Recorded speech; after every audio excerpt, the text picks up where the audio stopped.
back to that picture with you in the barrel. How long do you ferment in barrels, and yeah, what's like the trajectory or game plan with that? So I'll go about 20 days for the ferment in there, and then after 20 days, I'll just put the head back on, and then just saran wrap the whole thing airtight, and it'll be in there for a total about 60 days. Whoa, so extended maceration in barrel then? Or? Yeah. Yeah, okay. And then at 60 days, I pump it out, and then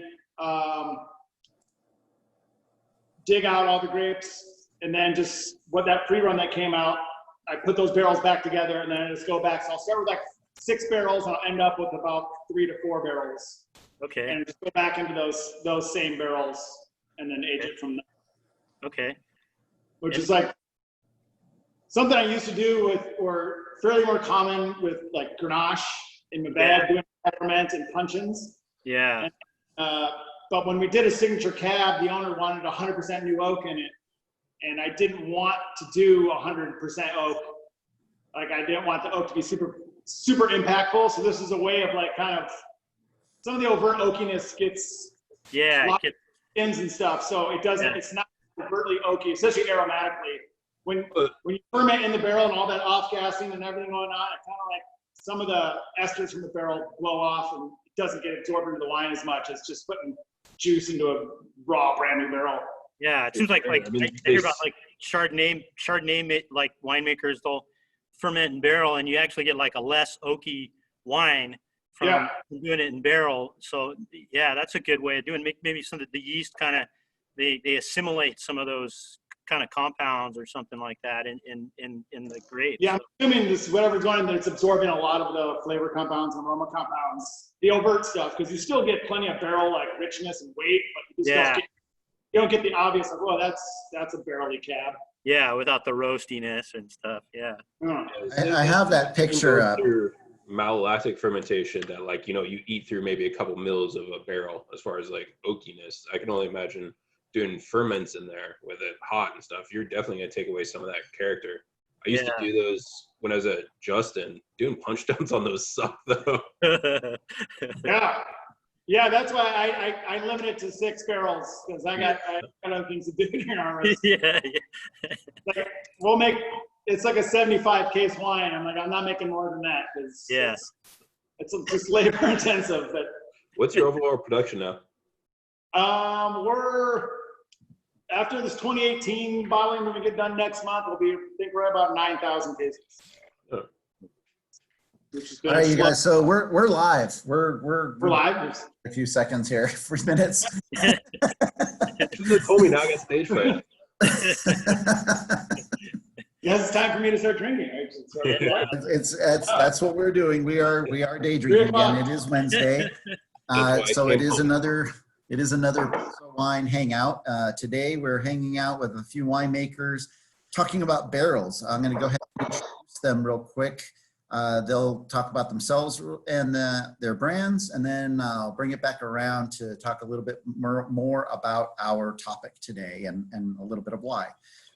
We're saying hello again to Steve and Martha, Columbus, Ohio. They're here and joining us again. Yes. Lori, again, joining us. Happy Wednesday to you as well. Steve says he thought we started without him. Nope, not quite. We've been having a good conversation, actually, as we were on for a little while here, testing out equipment. All right, let's start with Jason Joyce of Calcareous Vineyard. Jason, say hello and a little bit about yourself and the brand. I am Jason. It says right there. Calcareous, we're about a roughly 10,000 case brand here in Paso Robles. Almost all estate fruit. Everything we'll be drinking today is estate fruit. So we're about 70 acres of farmed, and I've been here since 2010 as the head winemaker here at Calcareous. Cool. Brenden with Lohr. Hello. Hey. I'm Brenden with Lohr Winery in Paso Robles. Lohr Winery, Vineyards and Wines, has been making wine since about the mid-'70s and in Paso since mid-'80s. And we've been farming about 2,600 acres here in Paso, and everything that's has the Lohr name on it is a barrel-aged wine, with the exception of a couple wines that we produce that are just more appropriate for, stainless aging or something like that. But it's something that we've been sticking to for a long time. Right on. Cool. All right, and then Sterling with the one white wine of the day from Cass Winery. How's it going? So out of Cass, we're on the east side of Paso in the Geneseo district. Corner of Geneseo and Linné, have 145 acres planted, split between Runs and Bordeaux. But we actually sell most of that. Only keep about a third for our production. So I'd say right now we're averaging about 12,000, kind of just getting up there. So everything we do is estate, kind of really focus on the Rhones, but cab is king, and half of our vineyard's cab, so make some of that as well.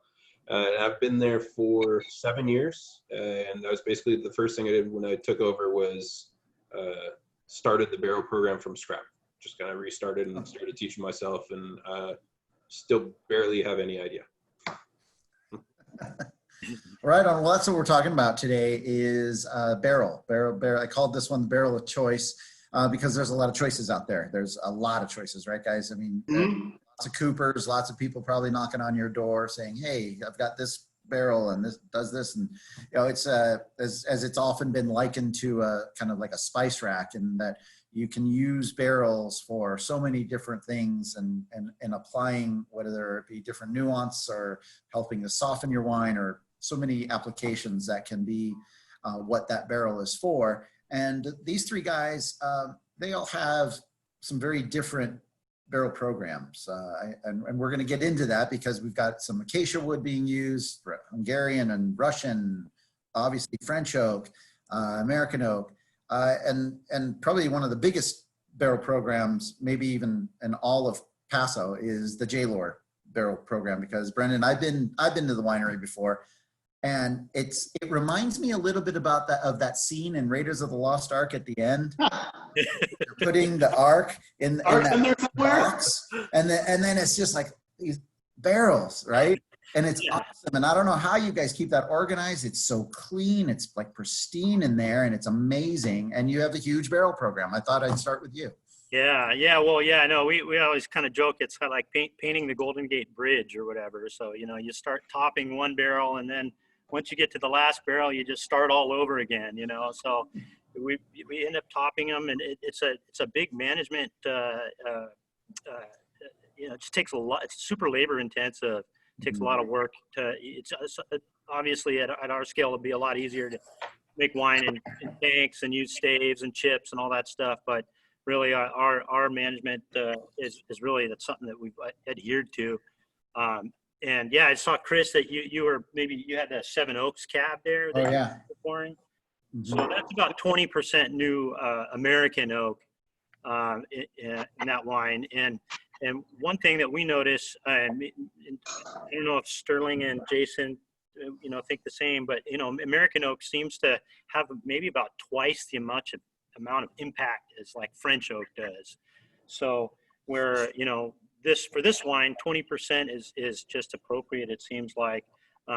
Where other wines that we produce, we might do 40 or 50 or 60 or even 100% French oak, and the impact is just about the same as the American oak. So I don't know, do you guys kind of experience some of that at all? I definitely get bigger impact from American oak. And I've noticed it's funny because I just did some racking of 2018s, and some of the once used American oak was still kicking off a decent amount of oak. And I was just amazed like how much lasting power of pretty much one use of a French barrel, it's done.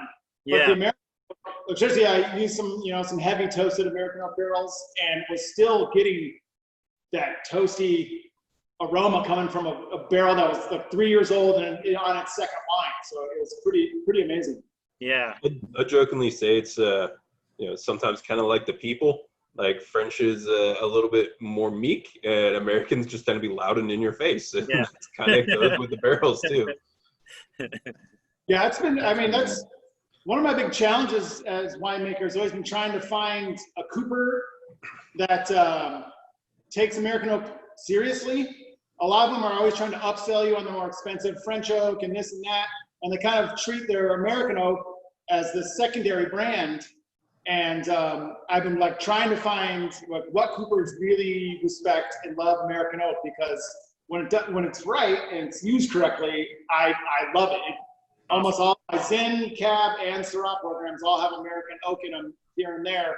But it's been like the struggle to try and find, you know, especially in France, you can find a lot of like little micro coopers and artisan coopers. Yeah. There's not as much of that scene in America with the artisan coopers. Yeah. I'll let you guys talk about it more, because I don't have any American oak on the table right now with my stuff, but I do use it in our Syrah. And yeah, I mean, Jason's spot on. It's usually like, oh, here's our cooperage list, and then here's a couple American barrels that we have. There's a couple that I have found that are pretty decent. Right now I'm doing like an experiment on their seasoning, and seasoning means like how long they leave it out in the field. So I have like a couple years of 3-year and 4-year, and they were trying to sell me on a 5-year. And like at that point, like I think even 4 years a stretch. Yeah, it's good. You're good. Yeah.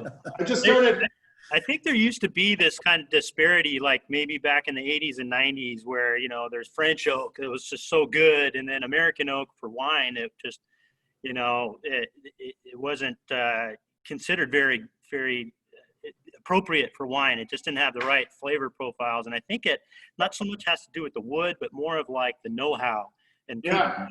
And you know, if you think about the history of American oak, most of that's been used for whiskey, and whiskey, all you got to do is put the barrel together, none of the seasoning like Sterling was talking about, and torch it, you know, as fast as you can, hot as you can, and there's a lot more to it that goes into a wine barrel than a you know, whiskey or other type of barrel. No, I don't have it in any of these wines. I just started last year. I found a cooperage in Spain called Marua. Oh yeah. And it's all American oak, because Rioja, they got to use all American oak for their wines. So it's this like 80-year-old small cooperage in Spain that uses all American oak, and now they're starting to export them.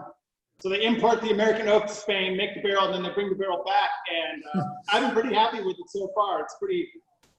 It's a long way to go to make a barrel, but it's like at least an American barrel that they really care about. There's probably a few extra dollars involved with that one, is there? It's still cheaper than French oak, but so. Yeah.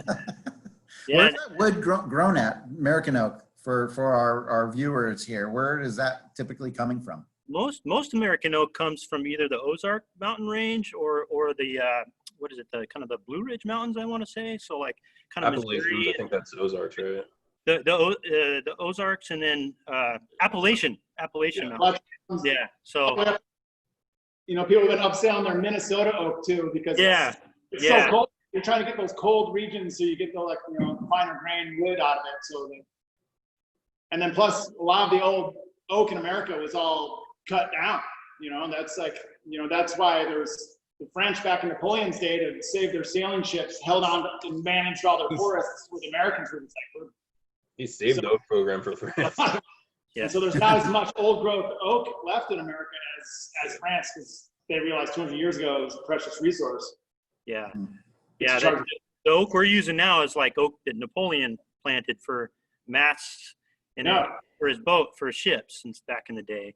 So, and that's all, the French is all controlled by their government. It's a national program that they have that just controls, and every lump piece of every oak tree is accounted for and auctioned off in a kind of a controlled way. So a little different management practices there than here, for sure. Wow. I had no idea that they do that, actually are controlling it to that extent. That's kind of, well, it's kind of cool, because obviously it's a sustainable resource that they need to have to be managed, so it is almost growing every year. Yeah. Perpetuity, basically. They go beyond. For American oak, does that? Go ahead, Sterling. They go beyond sustainable in a way, and like what Brenden, you know, brought up when Napoleon was doing this, you know, it's like, I need masts for my ships. Their thing was they, you know, chop one tree down and make sure they're planting at least two, and the French government's pretty much still doing the same thing.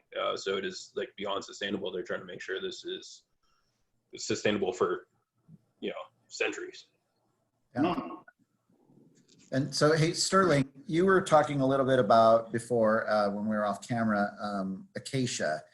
Is that what's in this white wine, this Rockin' One White? Is that? Yeah, some of it. So that's Okay. part of the reason why I gave it to you guys is because it's. Is it? I'm sorry, what? There is the acacias in this rock and white. Yeah. All right.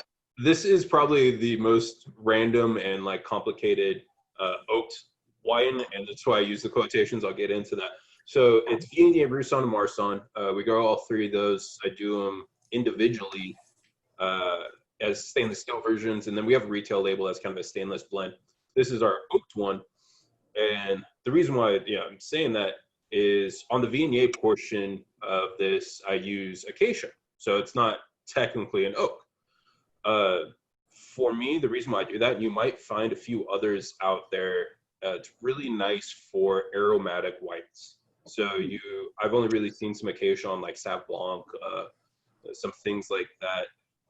This is a little more complicated. So this is a 2017. Couldn't find any 18, which was heavier on the Roussanne. It is a little rich, but even though this is 2017, you're still getting a lot of those fruity aromatics to me. And that's definitely from the acacia, because acacia gives a little bit of richness that you would kind of get from a barrel, but just really helps lift the aromatics for fruity whites. What's the percentage in the blend of acacia versus stainless versus oak? So I would say for this, probably the whole lot of Viognier, which is 39%, was on acacia, but there was probably one, I only made like 300 cases of this or so. There was probably one brand new acacia, but then years gone down. So there's one brand new, one once used, and then a few kind of neutrals. The other interesting part on this, on the Roussanne portion, is Russian oak. So it's actually fairly difficult to get, as you can imagine, with trade and embargoes between Russia and the States. And I'll talk a little bit more about when it comes to our other one, but it's basically just French oak, same genus and species, grown in a colder climate, so it tends to be a lot tighter grain. And then I just do a super, the cooperage I use for this does very long toast, but this is a very light long toast, if that makes sense. Yeah, that makes sense. So you got kind of more of the vanilla kind of characters and things like that. Yeah, and with the Russian, you kind of get a little bit of that, what Hungarians kind of known for as the spice, and just with the Roussanne on that has honestly been like one of my favorite barrels. Like a brand new Russian oak light toast on Roussanne is pretty awesome. Cool. Yeah. Delicious. Yeah. Sorry, I should say this is only about 10 months in those barrels. So I'll be bottling the 2019 in August, and I try to do batonnage every couple of weeks, which kind of leads to that too. Cool.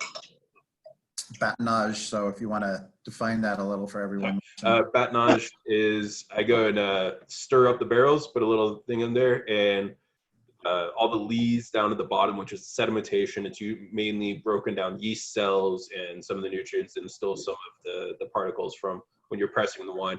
Go and stir those all up. They get really suspended into the wine, but those yeast cells that are in there break down and kind of add a little creamy texture to it. So Yeah, usually that fatness in the mouth, the richness and stuff. like your old school California Chardonnays that always seem to have like this kind of creamy texture. That's a lot of what it's from. Yeah, a lot of skin contact and time with lees. So question though, when it comes to these different barrels, so American oak, French oak. Now you did talk a little bit about the fact that the American oak is imparting a little bit longer than say the French oak, of course, depending on toast levels.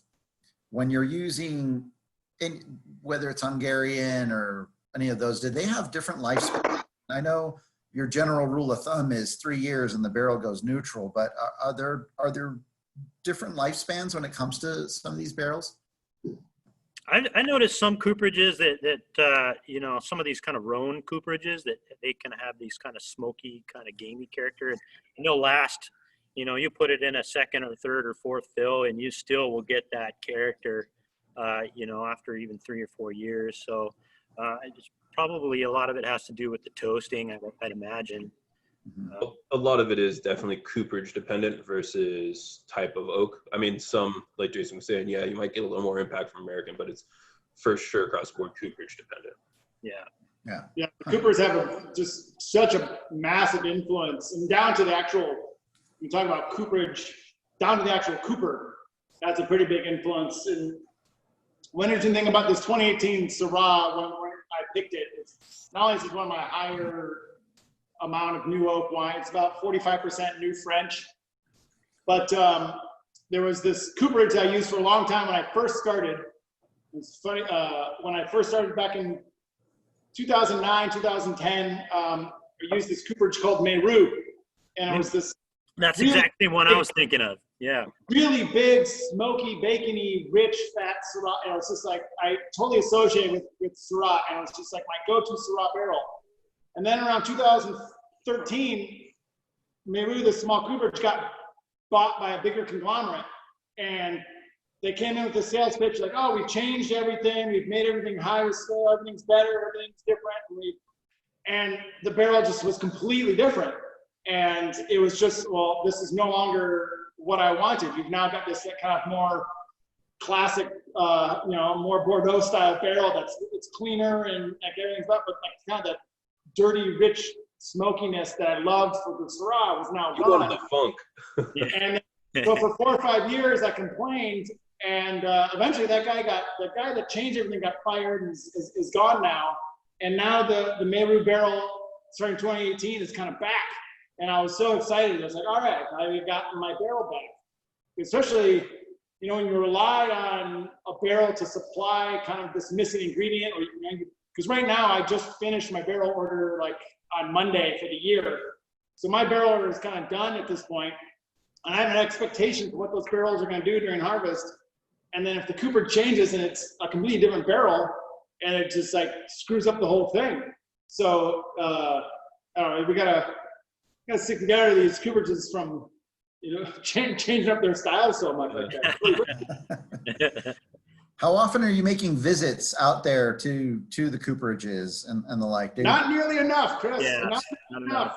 If any of my barrel salesmen are on this Zoom, I'm waiting for my trip to France.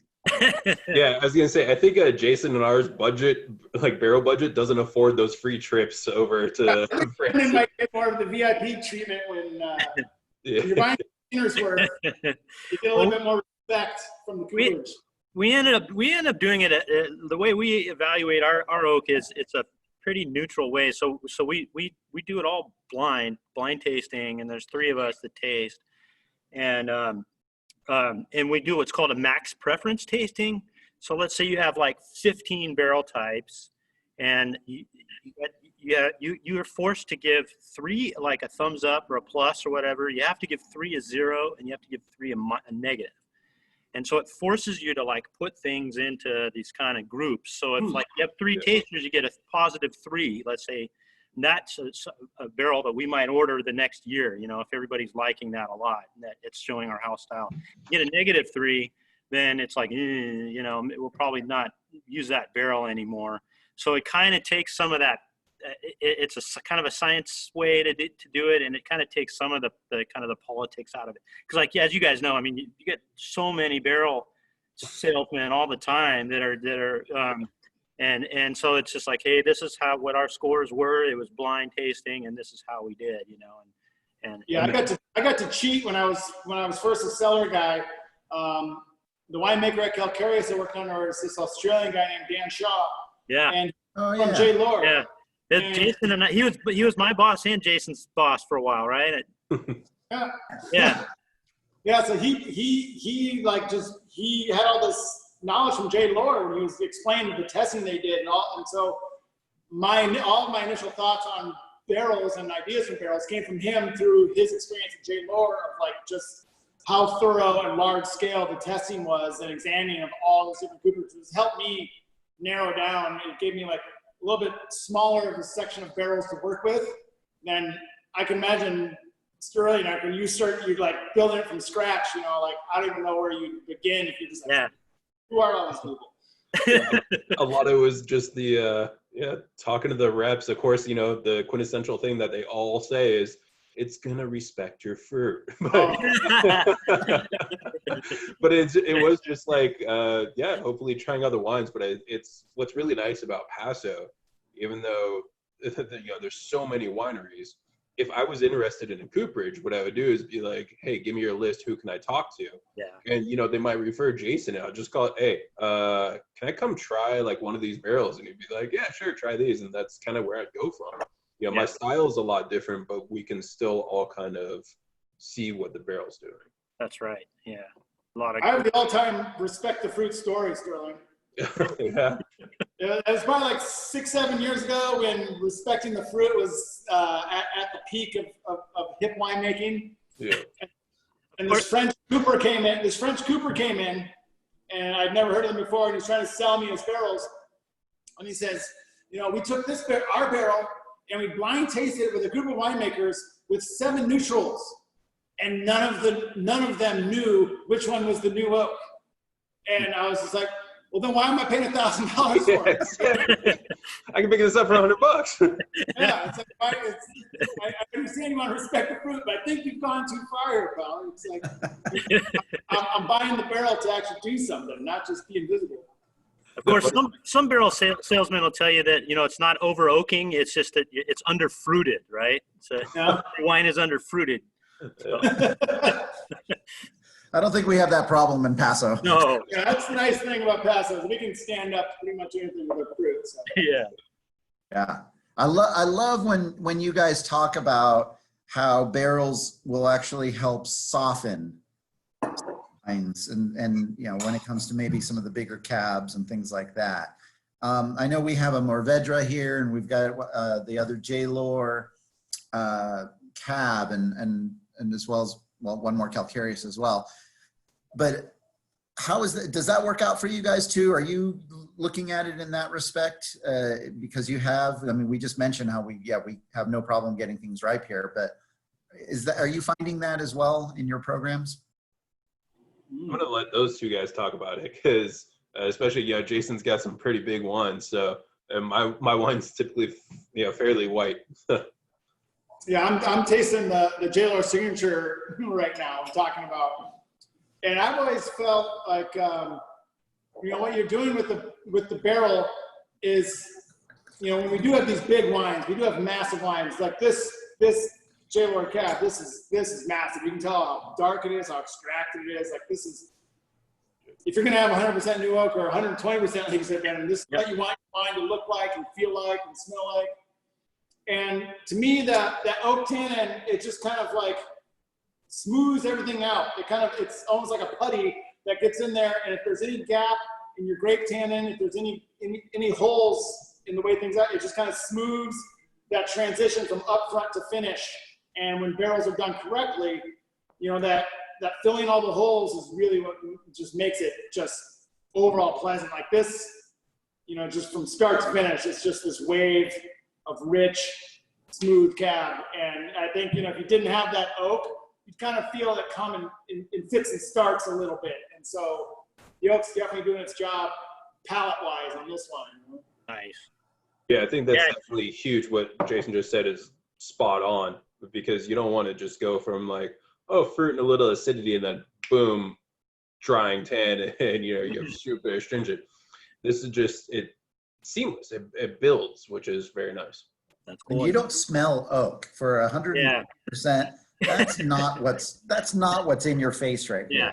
Yeah, that's the goal. It is a really pretty round wine. Yeah, that's the goal with that wine. And Bordeaux varieties in particular, they in Cabernet especially, just it really seems to really work with oak so well. You know, where you know, we talk about these kind of some of these Rhone varieties or Grenache or something like that. It's all about being real delicate with the oak and you know, just not stomping on it, having the varietal character and the terroir of the Grenache and those things, sorts of things. Where Cabernet and Cab Franc and Petit Verdot, some of those Bordeaux varieties, they work with it so well. You know, so. Yeah, and in that vein, what did you guys think on this this Trey Violet that that I put out there? It's our Rhone blend. It's mainly Grenache and Mourvedre. I've really lowered down the amount of Syrah that I use just to differentiate from our huge Shiraz that I make. And this had always been a punch and age wine, so that's and using only puncheons for it, so a normal barrel is 225, 228 liters. A puncheon is 500 liters, so a little more than twice the size. And the idea of using a bigger barrel is just you're getting more volume and less surface area. So if you're using new oak, you're getting less oak impact. And I always like that. And so in 2018, I tried something even newer, which was oak tanks. Let's see if I can sneak you guys over here to see the, I don't know if you can see my oak tanks way back there behind our shipping center. So each of those tanks are about, they're about 1,000 gallons. And so this Trey Violet, this 2018 I just bottled and we just released is all aged in brand new oak tank. And it's kind of that idea again of with Grenache and Mourvedre, not going over the top with the oak, especially with Grenache. Mourvedre, I think, and Sterling, I think yours shows Mourvedre can, when you do Mourvedre, you get it to the correct ripeness level, it can actually handle a little oak. Grenache, I have to be a little bit more careful because it can be more delicate. And this is my first time kind of experimenting with this oak tank idea. And the whole time in there, and definitely don't get anything off the nose, aroma-wise. Yeah, but perfect. Getting some of the oak, like I said, the oak tannin and the oak body to it. Yeah, it's perfect. It's really nice. Got these nice floral elements to the aroma, and it really brings out a lot of that, the Grenache varietal character that you expect. And yeah, very nice. Talk a little bit about those larger format type barrels, because the quick and easy, there's less wine touching wood, the bigger the barrel you get. But why say bigger barrel? I mean, is it the fruit? Is it just your style? A little bit of that. It's that fruit and the style. One of the things that I've always said, and I'm sure, Sterling and Chris, there's quite a few wineries in Paso Robles. If the barrel is this major aspect to the flavor of your wine, and it's like the real defining fact of what your wine tastes like is coming from the barrel, it's anyone who makes wine here in Paso can buy the same barrels as me. I don't have my own cooper. So if you want to differentiate yourself and really make yourself have something unique, you have to be making vineyard specific wines and things that speak to your style and your space. So by having a big barrel impacted wine, you're kind of, putting that barrel up front, and then you're not making something unique to like, hey, why would I choose Calcareous when there's 350 other places I could go to? So part of that balance is trying to have, you want to make the best wine you can, most flavor, most richness and size, but you also, want to make something that speaks of your place. So that's to me, that's the challenge and why I started using larger formats in certain situations, just because you want less oak in those situations. Yeah, across the board. That's why you can have so many cooperages as well. You have so many wineries because some people gravitate towards that style of wine or a certain taste. It's the same with cooperages, and it's the winemaker finding what they think works with their wine. And that's this is still all natural. We'd all agree that the better our vineyard is, the better wine we make. We kind of correlate some things, and then you got the oak too, which is a natural thing, and you're toasting and stuff. So it's finding what fits for you. Yeah, there's actually a question kind of on that as far as cabs, and what is your preference on toasting for your barrels when it comes to Cabernet Sauvignon? I can speak about Lohr cabs. We're kind of we try to avoid any smoky character, and then also kind of those kind of pickly type of dill characters. Those are definitely a big no-no. And then really for our house style, it's more about trying to get kind of on the higher end of the toasting level, maybe a medium plus, where you get some more of this kind of caramel, pastry type of character. Think of like, just a bakery, when you go in there, those kind of things that, so it kind of gives you maybe this kind of fruit, like a pie or something like that. So that's maybe what the barrel adds, is you got your blueberries and blackberries and those things, and that kind of gives it that pie element to it. So that's kind of what we're after. Yeah, sometimes I go back and forth and try different things with the toasting, and I mean medium plus is kind of, and then like medium long, where you're like doing a nice long toasting. I mean, one thing that surprised me, which I didn't really think about, is I started experimenting a few years ago with lighter toasting, and then the oaky aromatic, like the definite, like sawdust type of oaky aromatic became way more apparent. More woody character, like you don't barrels, expect it to be light, and it's impactful.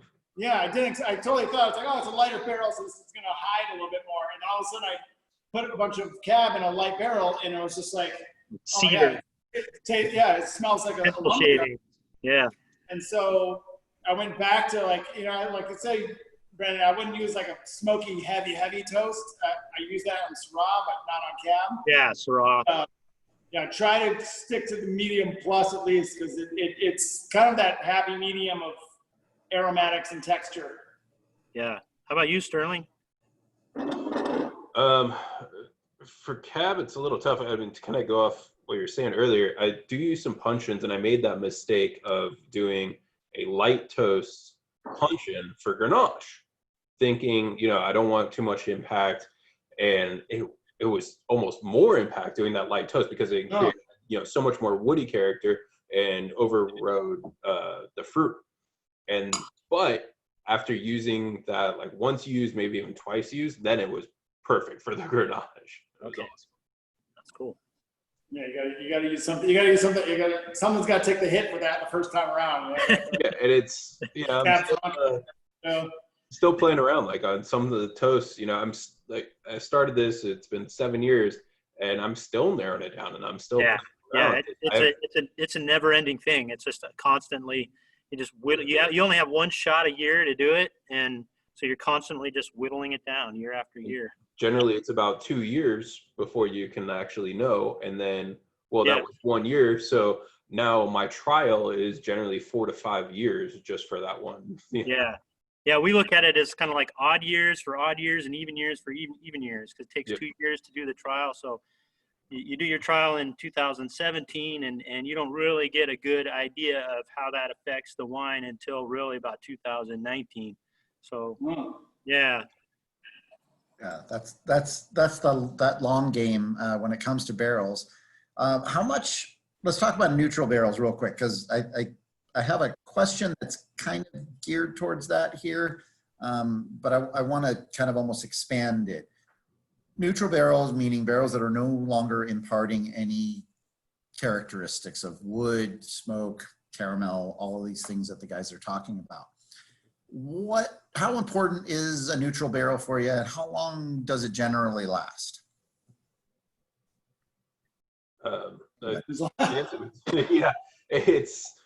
They're still extremely important, because first of all, there's still a holding vessel. You're still getting oxygen exchange between, but then it does come down to how you take care of them and how long could they last. Theoretically, a long time.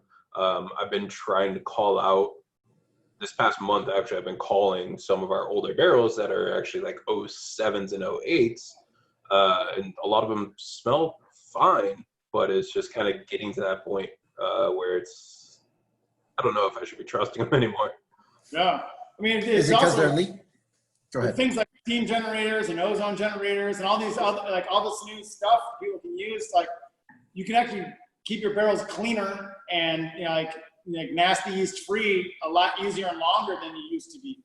So, and I think like one thing about neutral barrels, when Brendan's talking about the Golden Gate Bridge effect of the barrel hull and just the idea of topping, and you forget that topping is the alcohol and the water are evaporating, but nothing else is. And then you're going and you're adding more wine into that, which has more tannin and more acid, all these other things. So as your barrel aging in a neutral barrel for 2 years, you're concentrating all that stuff down in that barrel. So there's also this concentration effect that happens month by month through the evaporation that happens on aging wine. That's kind of not a talked about feature of like why it's so nice to barrel age wines. I mean, there's a price to pay. You have to, like, that topping wine is coming from your wine, so you are losing it. But during that time, you're making this more concentrated, richer wine. You know, it's a real interesting thing to see how that wine develops in your cellar by doing that. Yeah. You think you lose maybe 3 or 5% a year through evaporation through the staves, and so a couple years you get a 10% concentration, and I can't think of any winemaker that argue with that. I'm just getting that's all the whole the whole story behind having small berries and things like that is just to get that concentration, and so these oak barrels is just another way of doing that, right? So yeah, we had another question about your guys's thoughts on, and this kind of takes us a little off topic, but let's go there anyway. I'm ready. Amphoras and concrete, because we had that conversation actually a couple of weeks ago with Jordan from Epic and Velia and Manu. Are you guys using any of that stuff? And how do you, I picked you guys because I know you're really dedicated to your oak programming, but are you guys experimenting with alternative vessels? I'm not using it. I won't get into biodynamics. That's a whole. Oh God! All right, I'm like. So the amphora thing with the clay, hey, whatever you want to do. Hey, you want to do it? That's great. But I am using. I can show you. I'll show you over there. I am using some concrete eggs now for our white program, and what I learned about it is. I'm not buying the oxygen getting through and that sales pitch, but just the thermal effect of fermenting a white wine in this concrete egg, it was unbelievable. It just hit at like 75 degrees and it dropped a brick a day for 24 days. I've never seen anything like that with a ferment before. It was just, the ferment itself was magical, and I think that helps on the wine. So I'm not, as far as like micro ox with concrete, I'm not buying it, but you can't argue with the fact that those things are massive, and they thermally protect the wine and make it a beautiful shape for your ferment curve. So, and that's what I saw. So I'm on board with concrete. In fact, all of my outdoor tanks, like I do all my fermentation outside in giant 3.5-ton concrete tanks with no glycol or anything. And it's just, again, that thermal mass that I'm looking for. Here in Paso, during fall, during ferment, it's outside, it's 95 degrees during the day and it's 50 degrees at night. Having those massive concrete tanks actually keeps the wine from doing it, and it kind of mellows it out without having to use glycol or artificial cooling.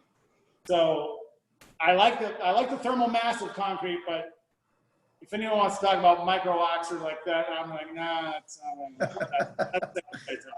Yeah, I agree. We noticed the exact same thing. We use concrete for whites, and it's the same thing. You get that beautiful brick a day, just that regulated temperature, and those temperature swings. It's perfect for that. The amphora, to me, it's an interesting way of doing things, but the Romans got rid of amphoras about 2,000 years ago and replaced them with barrels. So, so I'm a barrel guy, Yeah. Sterling. Yeah, I don't have any alternatives. I was planning on buying some concrete tanks, mainly we have this new barrel room, but it's also kind of for events, and so it's kind of a showpiece. And so I was going to get some nice concrete tanks for that. But really, kind of like what Brenden said, it's like there's a reason we've kind of advanced along on certain things, and it is right now, you know, there is a huge trend to go back to, well, this was how it was originally done. Sometimes, yeah, it's fun, that's festive. You're seeing things with like beers doing that, you know, like pulling out old school stuff. But there's also a reason why we have science. We have advanced civilization, hopefully. So Sterling, why don't you talk about the last wine that I think we hit on all the others, but we've got a Mourvedre. Tell us about this Mourvedre, Sterling. What's going on here? Yeah. So this was a totally kind of random thought in a way. Part of the reason I love working at Cass is they don't bother me. They let me pretty much do whatever I want. There's been a few reasons because of that. The first year I took over, I had this Malbec that I really liked. So I stashed like 10 barrels in the back, and it was in barrel for like 2.5 years. And then it came to bottling, and the owner was at the bottling. He's like, we're doing a Malbec? I was like, yeah. Okay. And sure enough, you know, it ended up winning like tons of awards, so they kind of trust me. So after our Mourvedre, we've been doing as a single varietal since they opened. So they planted in 2000, they opened in 05. And so we've been doing a Mourvedre for a long time, which is kind of crazy to do as a single varietal. In our 2018, at the 2018 Central Coast Wine Competition, ended up taking best red wine overall. So that was like really cool. And the owner came up to me, this is in 2018. He's like, so what do you think about doing a Reserve Mourvedre? I was like, I'm already working on it. And that was because in 2017, I was looking to beef up the mid palate a little bit. So I did multiple experiments. I did tons of different lots. I had one lot that had shade cloth on part of the vineyard, just kind of balance out the ripeness of the grapes. I had one lot that I did stem inclusion. I had another lot where I actually dried out the rachis, the stems, on burlap for about 4 days while it cold soaked, and then throw it back into the fermentation. This ended up being a combination of all those lots. And most of those hand chose, I only did about 200 cases, just over 200 cases for this. Most of those barrels that I chose of those lots were on the Russian oak. And yeah, I kind of brought it up before. It tends to contribute a little bit of spice character to it. And Mourvedre in itself inherently kind of has this white pepper on the finish. I just felt like this accentuated but really rounded out some of those tannin that I had from the stem inclusion. And so I just kind of threw it all together, and it's been, we haven't officially released it yet, but it's been really well received. You know, Damas Noir is the name of it. It was a old term that basically referred to all red fruit from the Rhone region of France. And just my thoughts, I was talking to our designer, and that's how we kind of came up with just for some reason, that's just what I thought of. And so it's like a silhouette of a lady in a black dress, and then kind of gets tangled in the vines. Oh man, I'd recommend if you're out there, I don't know how many are listening, but this is like kind of the goal with Mourvedre, this wine. So like every time, like Mourvedre is so frustrating because when you do it right. I make a lot of our wines based on Mourvedre. This is and so the owners good. just keep like saying, do that. I'm like, no, you have no idea what a pain in the ass it is. I'm sorry. This is like one of those once in a 10-year wines you pull off the bed. This is so this is like the size, the richness, the volume. Like every time I ever taste it in bed like this, you're just like, I hope it happens next year, and it never happens again. This is like, this is the one. So if it's a very nice compliment from you. Really, really good Paso Mourvedre can be when everything lines up miraculously. This is the one. So this. I'd agree. Yeah. Get some of this. Got that spice to it that's just really so attractive about Mourvedre when it's done right. So yeah, that's spot on. Yeah. Yeah. Well, thanks, guys. I really appreciate that. That's really good. Wow. That's delicious. Yeah, I need some food now. I need something really savory and grindy. You know? I gotta go buy a bunch of Russian oak barrels. Russian oak. Tasting the ghost. Awesome. They're really fun. That is that cooperage in general is now the majority of my program, and slowly that Russian oak is kind of getting into almost every wine. Like I was like, oh, maybe I'll try it on this one. I might try a couple barrels on that and stuff. So it's half the fun. Yeah, I tried this barrel last year, and I'm gonna maybe next year I'll know. It's got the stupidest name I've ever heard. It's called the Harlequin. It's 50-50 acacia oak and French oak. Oh, And it's funny, it actually look, because the acacia is kind of like this reddish tint to it, and then the French is like more of this white oaky. So you can actually see this like kind of striped barrel. So you're always trying to experiment with these things. And I've only done one Russian oak experiment, but now you've got me intrigued here, Joyce. Yeah, too. They're fun. There's only a couple places that can get them, and yeah, it's pretty cool. Yeah. Right on, you guys. We're getting near the end of our time together right now. We're at 3:50.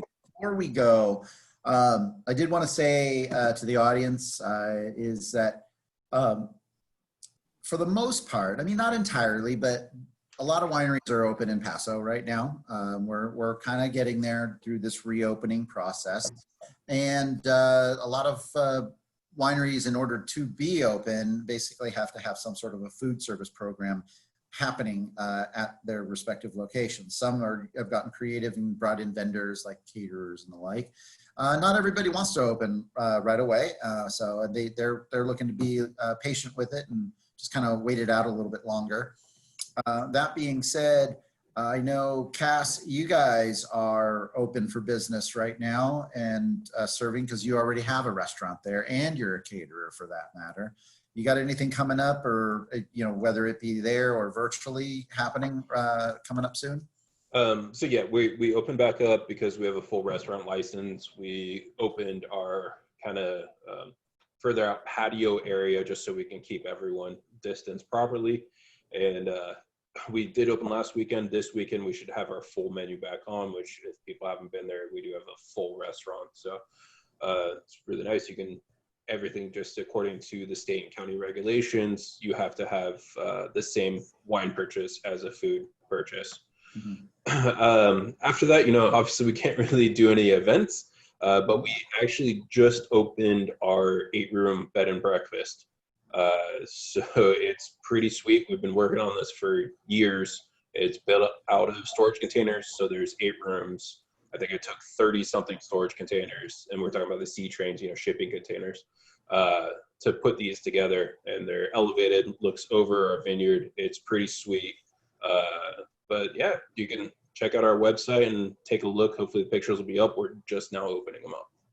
Right on. And if you look at his website over on his side, you can definitely get more information on that. I did see the press release earlier last week, and so I wanted to be able to give you that chance to shout out. I hear Lohr, you guys are open for curbside still, but it looks like the reopening plans are the week of June 8th. Yeah, I think that's what our plans are. Yeah. Okay, right on. Calcareous, what's happening with you guys? So we are Friday through Monday, like 11 to 3 as a reservation only. So you got to call or email us, reservations@calcareous.com. And then we've got a kitchen as well, which kind of helped us with the opening process. And we've just simplified it though. We have a huge outdoor pizza oven and like kind of an outdoor kitchen. So we're doing all the food prep and everything through basically we're doing pizzas and salads in our outdoor kitchen, and then all the tastings happening outside on our lawn overlooking. And it's just reservation. You get a table, and all of our poor wine tasting room attendants are used to like working at our bar and stuff are now servers. So they all have to learn how to like work a table and like work a section of a restaurant basically. So it's been a challenge, but exciting. It's been it has been impressive this last week, the response of people wanting something to do and wanting to come out and just like relax, have a pizza. We're doing our normal tasting flight or you can do, you know, with your food, you can get the tasting flight, or you can get a bottle, you can get a glass, and just relax and just kind of take in the open space. You have a big open space, and everything's kind of, you know, really spread out. So it's been nice, but you know, a much bigger response than I expected, and I think it's gonna grow. One of the greatest views in Paso as well. Oh man, beautiful. It looks like I misspoke. Jessica over at Lohr in the chat there. They're gonna announce the reopening plans the week of June 8th. They're not reopening June 8th. So sorry about that. Thanks, Jessica. I'm gonna blame these progressives because it does get blurry. I look at things like this, and then I look like. All right, right on, you guys. Thank you. Thanks, everyone, for joining us. We'll have another one on this Friday. Then again, Wednesday and Friday again. I will tell you, we're looking at going once a week. We're looking at maybe going Thursdays once a week as we start to get closer ourselves to reopening and being back in the office and being back at doing so many things. The Paso Wine Alliance. But we will keep you posted on that. It'll be on our website, pasowine.com. So you can look there to see if we're going to make that switch. But it looks like we are going to make that switch here in the second week of June. And oh, we got one last question. Oh, do we have time? Yeah, I got nothing else to do. It's not like I can go anywhere after this. I got 6 bottles of wine to get through. yeah, Question as a chef. I'm just reading this one off. I'm not editing. Question as a chef. Without having to change wines every course, what is something I need to think about to find a wine that would pair wonderful with my apps, salad, and entree? Don't want to power the wine or the food with my choice. That's a thinker. My go-to would be, a Grenache heavy GSM. I'd say Sterling's Mourvedre. That's the cure for everything. Yeah, I mean, basically you just want a really balanced wine, and I mean, that's what's nice about Paso's. We get the fruit, but with the cool air, we retain the acidity, and that's kind of the magic of the Paso wines is they're not just like, well, this wine's just only going to go with, you need a ribeye or else nothing. You know, a lot of the wines that we make are so balanced that we can kind of go courseless with a lot of it. And even our red wines, you can start kick off the top, generally because we do have the acidity in it. And so if I would, recommend, as a chef, you're looking at what to look for, you want to look at the pH, because that acidity is going to help even a red wine be balanced and kind of enliven the palate. And that's kind of one of the things that Paso raises its flag on is, we can get ripeness without having 4 or 5 pH. That's the miracle of Paso. So, that's well said. Yep. 5 Paso wines. I think as a chef, buy Paso wine. There you go. Easy answer. Nice. That's the perfect way to sign off. Right on. Buy Paso wine. So go to pasowine.com to see all the different wine. Right on. Thanks, you guys. Appreciate it. Cheers. Oh, shoot. I don't have any wine in my glass. Cheers, you guys. Thanks for joining me. Really appreciate it. Right on. Yeah, it was fun. Thanks. Thanks. See you guys. Later. Woo.